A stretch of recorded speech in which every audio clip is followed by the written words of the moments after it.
Salut tout le monde! Alors aujourd'hui, un retour de brocante énorme avec plein de choses vraiment magnifiques parce que, déjà parce que je suis allé dans plusieurs vides-greniers et puis parce que j'ai récupéré la collection d'un gars, qui a essayé de se débarrasser un peu de pas mal de choses qu'il avait et donc il m'a cédé, une partie de sa collection pour 3 fois rien. Alors on verra ça tout à l'heure, à la fin. Mais c'est vraiment des objets magnifiques pour finalement pas grand-chose. Alors, on démarre par la vaisselle et toutes ces sortes de choses. Alors, on commence par ce plat. Donc, chiné en vide-grenier. Et alors, je sais pas ce que vous en pensez, mais moi je trouve qu'il est très beau. Lunéville. Alors, je pense que c'est aux alentours de 1900, hein. Euh, Peut-être fin 19e, début 20e. Donc ça, c'est vraiment un super joli plat. Et il y avait avec d'autres. C'était une espèce d'ensemble en fait. Il y avait aussi ce genre de pot.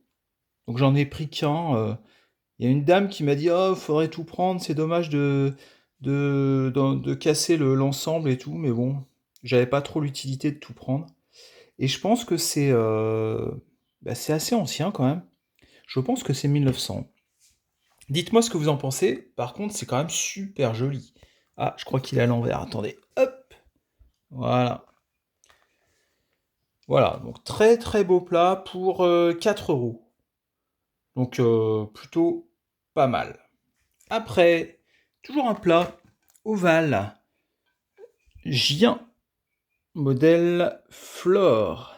Années 60, je pense. Peut-être 70. Très joli. Un petit peu, comment dire, euh, il a un petit peu souffert, il est un peu écaillé comme ça. Enfin, pas écaillé, mais marqué. Mais bon, ça va. Sinon, il est en bon état. 1 euro. Ça, c'était vraiment chouette. Donc, deux beaux plats.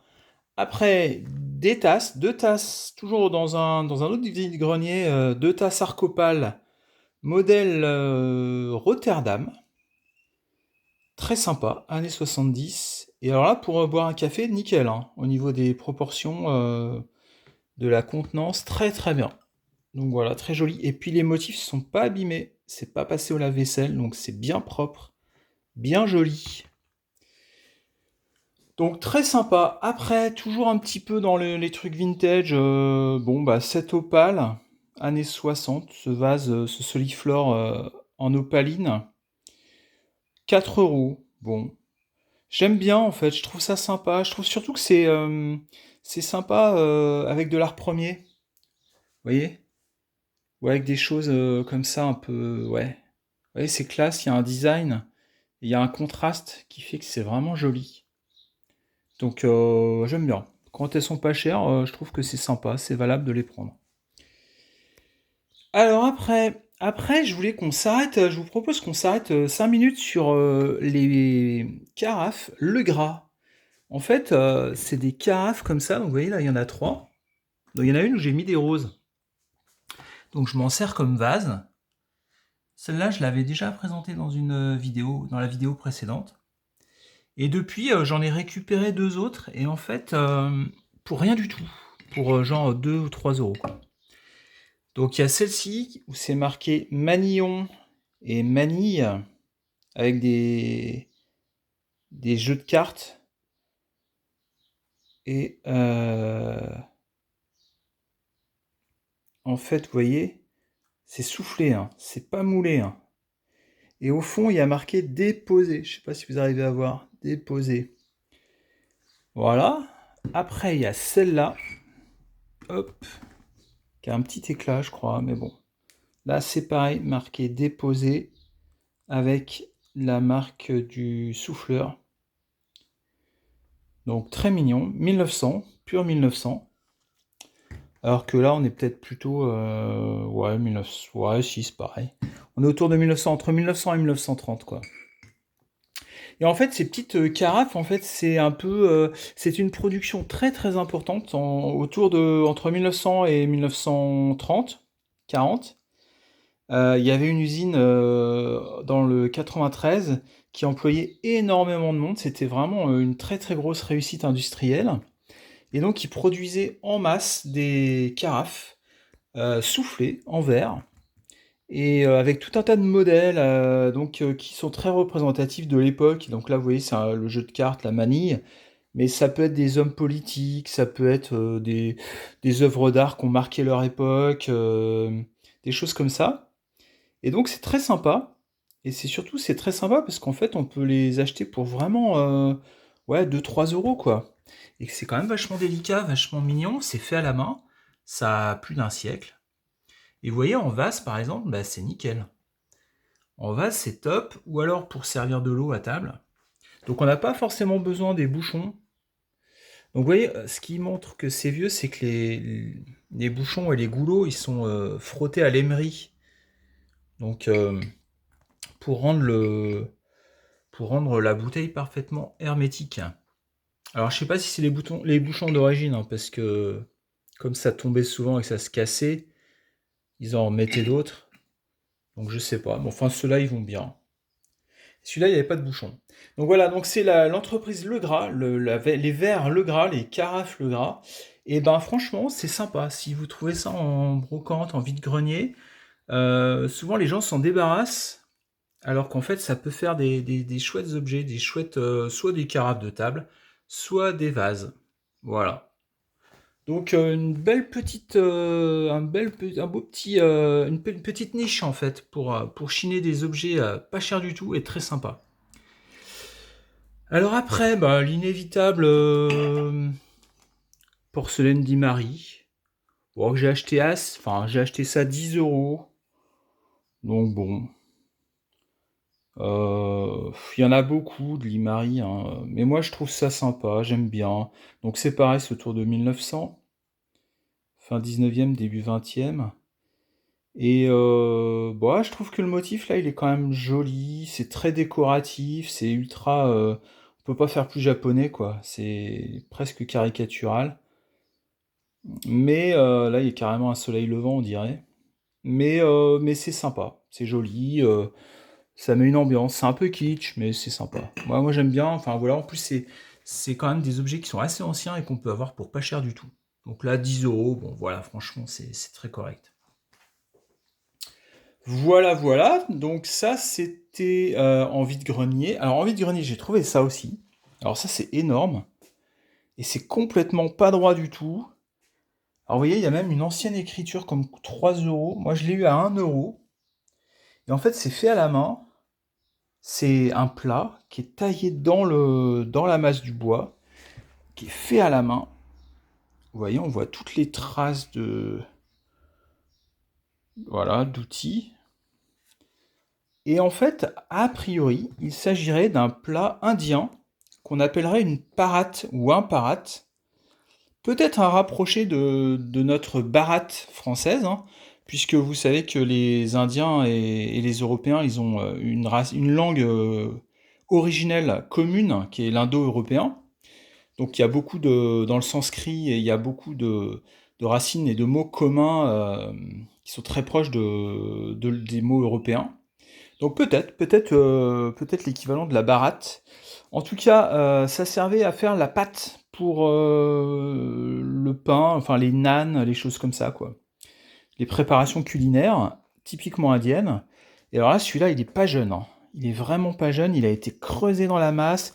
Il y a une déco très très rustique, voilà, qui a été vite faite. Et il a été réparé, ce qui arrive apparemment fréquemment. Là, ici également.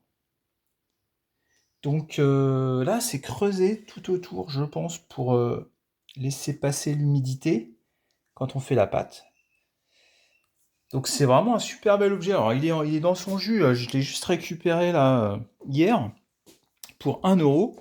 Et je pense que je vais le nettoyer sans trop forcer parce qu'il y a quand même, je pense que c'est un peu fragile quand même. Mais je vais le nettoyer, puis je vais le cirer. Et ça fera un super bel objet, bah, par exemple pour mettre des fruits. Voilà. Euh, C'est quand même super beau, quoi. Je sais pas ce que vous en pensez, mais là, c'est le ultra rustique. C'est vraiment l'art populaire, mais indien. Donc un bel objet, très sympa. Et puis dernière petite trouvaille de vide-grenier, peut-être la plus belle, cette peluche à Obélix pour 50 centimes, qui doit passer au lave-linge parce qu'elle est un petit peu sale, mais très sympa pour aller dans la collecte de BD, dans la bibliothèque, ce sera très bien, ça ira très bien. Donc ça, c'était les trouvailles de vide-grenier, donc dites-moi ce que vous en pensez, mais je trouve que c'est plutôt pas mal. Et puis à part le vase Imari, le reste c'est vraiment des tout petits prix, hein. C'est 50 centimes, 1 euro, 2 euros, 3 euros. Et puis maintenant, on va passer à la collection que j'ai récupérée. Alors un truc de fou. Je suis allé donc dans une espèce de brocante de quartier. Et il y avait un gars qui avait baroudé, qui avait bossé dans le pétrole, puis qui avait été antiquaire. Et donc qui était très vieux. Et qui voulait se débarrasser. Enfin ouais, voilà, il vendait sa maison d'ailleurs, donc il vendait sa collection, une bonne partie de sa collection d'art. Et, euh, et donc j'ai récupéré. Alors, j'ai un peu cassé ma tirelire quand même, mais je trouve que ça vaut le coup. Dites-moi ce que vous en pensez, et puis dites-moi surtout ce que vous pensez des objets. Mais j'ai récupéré un, 2, 3, 4, 5, 6, 7 beaux objets, et j'en ai eu pour 160 euros. Donc moi je trouve que c'est carrément pas cher, même si bon, faut quand même les sortir bien sûr, mais ça arrive pas tous les jours qu'un quelqu'un comme ça vende sa collection dans un vide-grenier. Alors on démarre avec l'Asie, avec d'abord ce masque, donc du Népal. Alors bon, moi je connais pas du tout la culture népalaise ou tibétaine. C'est lié évidemment au bouddhisme, mais ouais, je sais pas parce qu'en fait ça représente des monstres. Mais en fait, c'est pas des monstres du tout, c'est évidemment c'est très complexe. Mais par contre, j'ai trouvé qu'il était beau, les couleurs elles sont très jolies. Il fait vraiment ancien. Il a des petits accros, il a des petites casses là, un peu là, ici, là, ça c'est assez récent, c'est dommage. Il y en a des plus anciennes. Et puis, vous voyez, là, il est abîmé aussi. Il a été bouffé pas mal. Mais bon, il est vieux, hein. Il est super vieux. Et alors, je sais pas ce que vous en pensez, mais moi, je le trouve vraiment très beau. Il a un regard carrément hypnotique, des couleurs étonnantes. Et je trouve que ça fait pas toc, ça fait pas restaurant indien ou chinois, vous voyez, le genre de truc un peu en plastique et tout. Non, là, c'est du vrai, quoi. C'est super beau, c'est fait à la main, oups là. C'est euh, c'est des couleurs qui sont pas criardes. Ah, je trouve que c'est vraiment chouette, un bel objet. Donc du bouddhisme népalais. Donc ça c'est chouette, très sympa. Alors après il y a ça. Alors ça c'est je sais pas trop si c'est un Bouddha, on dirait, mais je sais pas trop. C'est peut-être un moine simplement, un prêtre bouddhiste. Mais alors c'est fait en bois, laqué, c'est laqué. Et vous voyez, j'ai l'impression que c'est une espèce de reliquaire, parce que derrière, on peut l'ouvrir. Alors le gars, il m'a dit qu'il n'avait pas osé forcer, donc il l'avait pas ouvert. Donc je crois que je vais le laisser comme ça. Bon, il est abîmé, hein, bien sûr. Il a été pas mal, je pense, réparé. Mais il est quand même doré. Il est couvert d'or, quoi. De feuilles d'or. Et il y a une sérénité, évidemment, qui se dégage du visage, bah, comme souvent dans les sculptures bouddhistes. Donc c'est chouette, c'est très beau, très apaisant. Vous voyez, les pieds, ils sont bien faits, quoi. Et autant là, il y a une tenue un petit peu raide, un petit peu hiératique, autant il y a des petits détails comme effectivement les pieds ou également le visage, ce qui est quand même pas un détail, le visage, qui sont très humains, quoi, très touchants. Donc un très bel objet, voilà, super chouette. Donc, alors si vous êtes capable de l'identifier et de le dater, ce sera avec plaisir parce que moi je ne sais pas du tout. L'art asiatique, c'est vraiment un truc que je connais pas. Donc si vous êtes capable de le faire, surtout n'hésitez pas.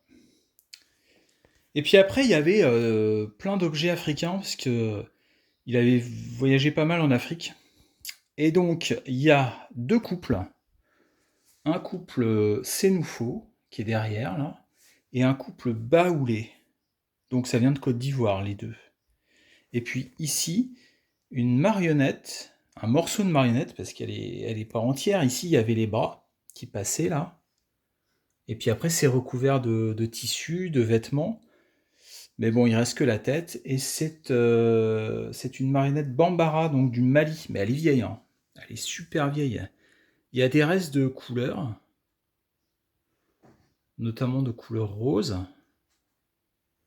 Elle est super belle, hein. Alors, le couple baoulé, alors je vais le mettre à plat, ce sera plus facile pour admirer. Alors ça, c'est la femme. Magnifique. Regardez ça, la beauté du visage et du corps, hein, qui est hyper bien fait. Avec les scarifications.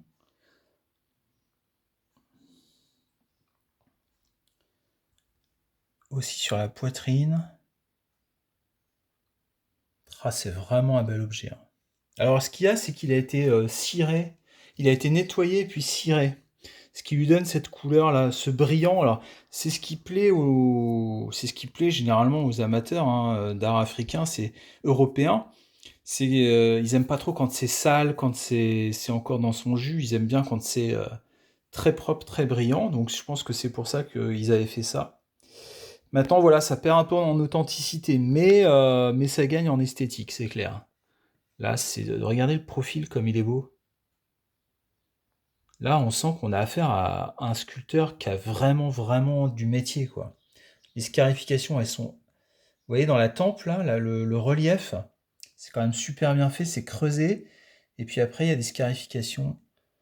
Et dans le dos aussi. Et vous voyez, les cicatrices dans le dos, elles sont un peu effacées, hein. C'est-à-dire que l'objet, il n'est pas tout jeune. Et puis la ligne de la colonne vertébrale, la ligne du dos, elle est super bien faite, elle est sensuelle, hein, franchement, on a l'impression que c'est un vrai corps, hein, c'est étonnant, quoi. Et puis il y a un pagne. La femme, elle est assise sur un tabouret typique africain, un tabouret plutôt de chef, en fait, de reine ou de personnage important.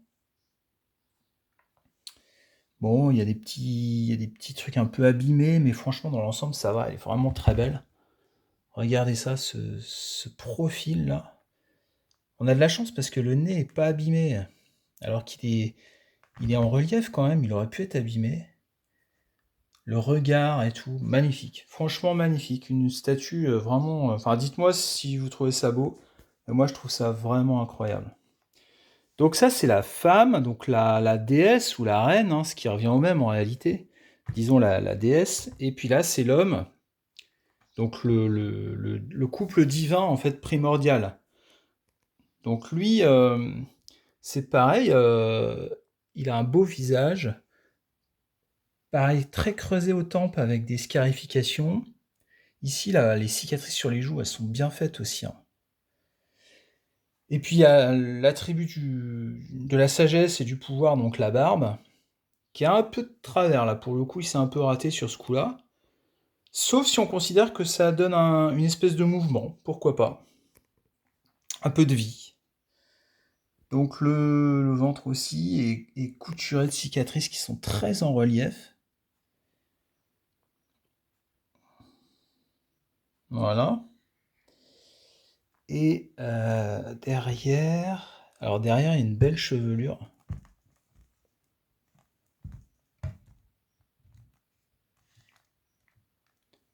Et il y a des belles, pareil, scarifications très jolies. Donc là aussi, il est sur un tabouret de chef.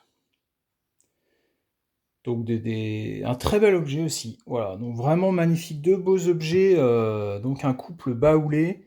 Donc là, vraiment, si Si vous vous intéressez un petit peu à l'art africain, bah voilà, là, les baoulés, c'est vraiment l'art baoulé, c'est un des arts les plus connus et les plus faciles d'accès parce que c'est joli. C'est vraiment joli. Voilà. Alors après, un peu plus rude, un peu plus rugueux, un peu plus sauvage, un couple Sénoufo. Donc toujours la même chose, le couple c'est voilà ça peut être Isis et Osiris, c'est la déesse et le dieu primordiaux, plus exactement les enfants de Dieu. Hop. Alors nous avons donc d'abord on va commencer par l'homme avec les attributs du pouvoir. Alors là pour le coup une barbe certes, mais surtout une espèce de hache. Une hache symbole du pouvoir, quoi, une hache rituelle. Donc c'est pas une arme, hein. Pareil, il y a un couteau là. Je sais pas si vous voyez, je suis à contre-jour. Hop, je vais essayer de le poser. Voilà, ce sera mieux. Et puis un pendentif. Un pendentif. Alors là, le pendentif, je sais pas trop ce que ça représente pour le coup.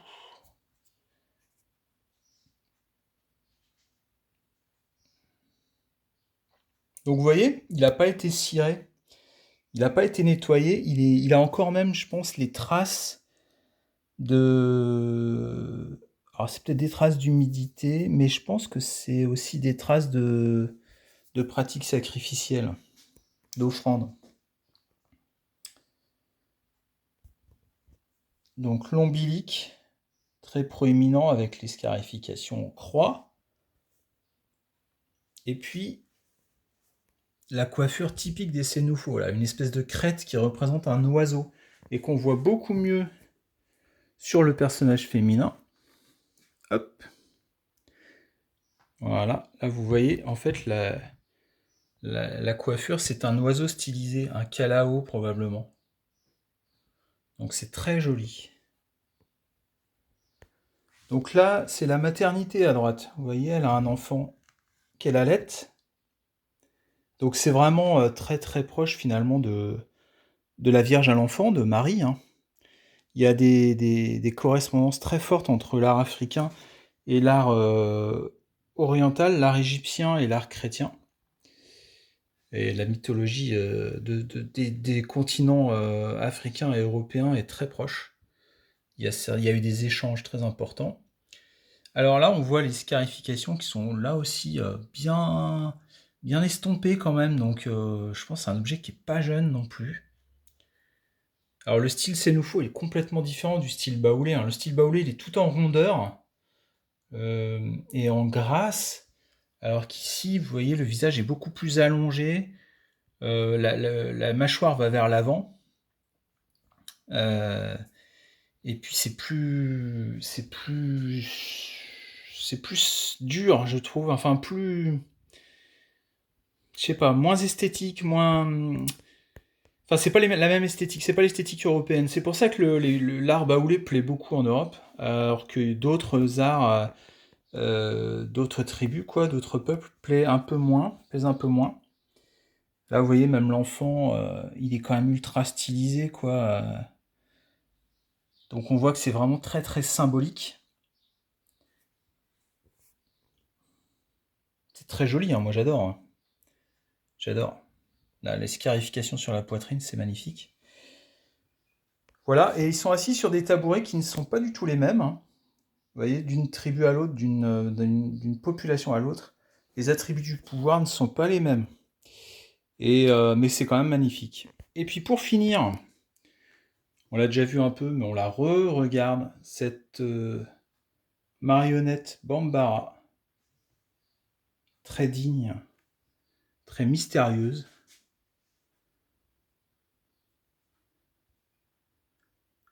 Avec la coiffure, là aussi, très très originale, très marquée, très jolie. Voilà, donc tous ces trésors-là pour 160 euros, ça fait l'objet à 20, même pas 25 euros, à 20, entre un peu plus de 20 euros. C'est un truc de fou. C'est n'importe quoi. Je sais pas pourquoi le gars il a fait ça. Bon, voilà.